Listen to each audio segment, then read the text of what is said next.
আমাকে ভোট দিবে এই বলে আমাদের টিএমসি লোকেরা ধরছিল। কিন্তু আমি আপনারা স্লিপ দেখাচ্ছে, আপনারা কিসের থেকে দেবো? আপনারা কি অফিসার? কেন আপনাদেরকে দিব?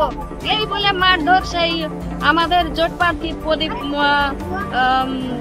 কংগ্রেসের প্রার্থী প্রদীপকে মেরে নাক মুখ ফাটিয়ে দিয়েছে। আমাদের আমাদেরই ছেলে টিএমসির লোকেরা মেরে ফাটালো। ওই যে শাসাচ্ছে আমাকে বলছে মিডিয়া করবি না, ওই ফোন দেখাচ্ছে।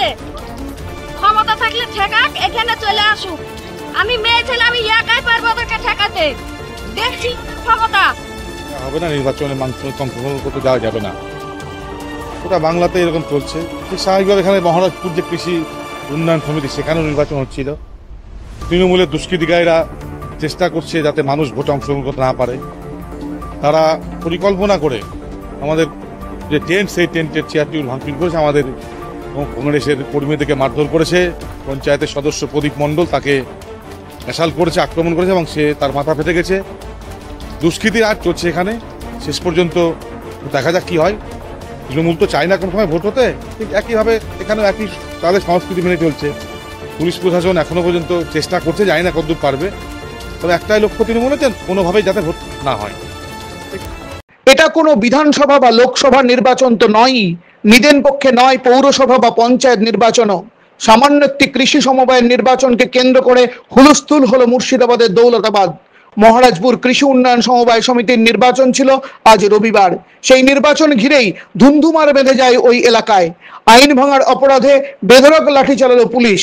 আর এসবের দরুন কিছুটা সময় বাদ দিলে সভয়ে নির্বাচন মিটল কড়া পুলিশি প্রহরায়। মেয়াদ শেষের পর দীর্ঘদিন ধরে জেলার সমবায়গুলিতে নির্বাচন হয়নি মূলত শাসকের ইচ্ছেতেই। পরে কলকাতা হাইকোর্টের নির্দেশে এই নির্বাচন হয়। আর নির্বাচনের দিনেই ভোটারকে ভয় দেখিয়ে ভোটদানে বাধা দেওয়ার অভিযোগ উঠল শাসক দলের বিরুদ্ধে। অভিযোগ পেয়ে পুলিশ আইনের শাসন প্রতিষ্ঠা করল দৌলতাবাদে।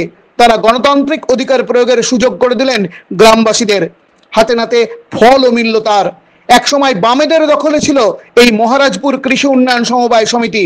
সেই সমিতি এলো নির্বাচিত জোট প্রার্থীর হাতে। মুখ পুরল তৃণমূলের।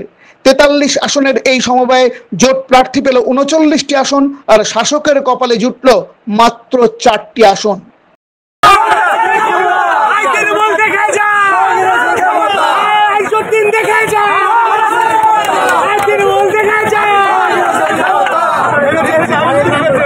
সরকার তার বিরুদ্ধে আজকের এই রায় মানুষ দিয়েছে।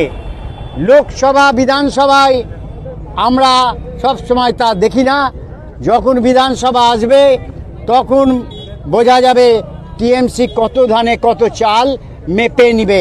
এটা টেলার বলতে পারেন আপনাদের ভাষায়, মিডিয়ার ভাষায়। এখনো ফিল্ম তৈরি হয়নি, ফিল্ম তৈরি হচ্ছে এবং যদু বংশের মতো ধ্বংস হয়ে যাবে তৃণমূল কংগ্রেস।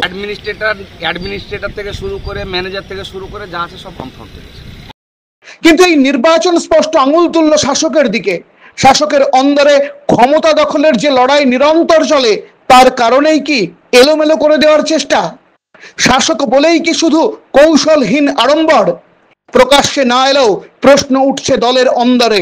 এই নির্বাচনের ফলাফল সুদূর প্রসারী নয় তো?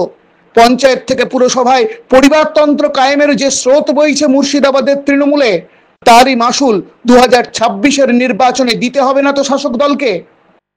আপাতত ইটস টু আর্লি মনে হলেও অগ্রাহ্য করা যায় কি?